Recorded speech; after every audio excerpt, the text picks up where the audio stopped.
1988 പുറത്തിറങ്ങിയ മാമലകൾക്കപ്പുറത്ത് എന്ന ചിത്രത്തിലൂടെ സിനിമാ രംഗത്തെത്തിയ നടനാണ് മനോജ് കെ ജയൻ.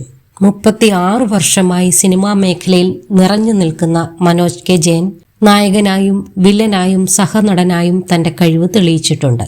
മികച്ച രണ്ടാമത്തെ നടനുള്ള സംസ്ഥാന അവാർഡ് 3 തവണ സ്വന്തമാക്കിയ താരം തമിഴിലും തെലുങ്കിലും തന്റെ സാന്നിധ്യം അറിയിച്ചിട്ടുണ്ട്. മനോജ് കെ ജയന്റെ കരിയറിലെ മികച്ച കഥാപാത്രങ്ങളിലൊന്നായിരുന്നു നേരത്തിലെ റെയ്ബാൻ. ഒരൽപ്പം കോമിക് ടച്ചുള്ള കഥാപാത്രത്തെ ഗംഭീരമായാണ് മനോജ് കെ ജയൻ അവതരിപ്പിച്ചത്. തനിക്ക് കോമഡിയും വഴങ്ങുമെന്ന് താരം തെളിയിച്ച സിനിമ കൂടിയായിരുന്നു അൽഫോൻസ് പുത്രൻ സംവിധാനം ചെയ്ത സമയം. ചിത്രത്തിലേക്ക് തന്നെ വിളിച്ച സമയത്ത് ബിഗ് ബിയിലെ എഡ്ഡി എന്ന കഥാപാത്രത്തിന്റെ ഗെറ്റപ്പ് വേണമെന്ന് പറഞ്ഞതും അതുപോലെയാണ് ലൊക്കേഷനിൽ എത്തിയതെന്നും മനോജ് കെ ജയൻ പറഞ്ഞു. എന്നാൽ മേക്കപ്പിന്റെ സമയത്ത് ആ കഥാപാത്രം കുറച്ചു മണ്ടനാണെന്ന് മനസ്സിലായെന്നും അത് കുറച്ചുകൂടി കണക്കുകൂട്ടാൻ വേണ്ടി മീശ വടിച്ചെന്നും മനോജ് കെ ജയൻ കൂട്ടിച്ചേർത്തു.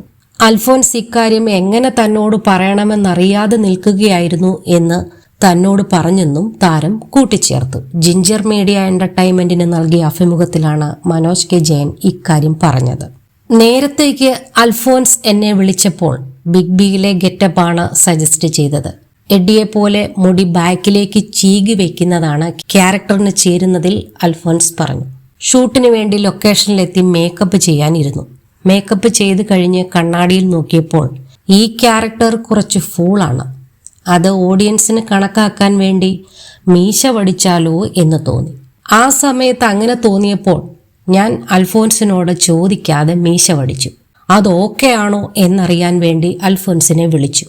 എന്റെ ഗെറ്റപ്പ് കണ്ടിട്ട് ചേട്ടാ ഈ മീശ വടിക്കണം എന്ന് എങ്ങനെ പറയണമെന്നറിയാതെ ഇരിക്കുകയായിരുന്നു, അത് പറയാൻ മടിയായിരുന്നു എന്ന് അൽഫോൻസ് പറഞ്ഞു.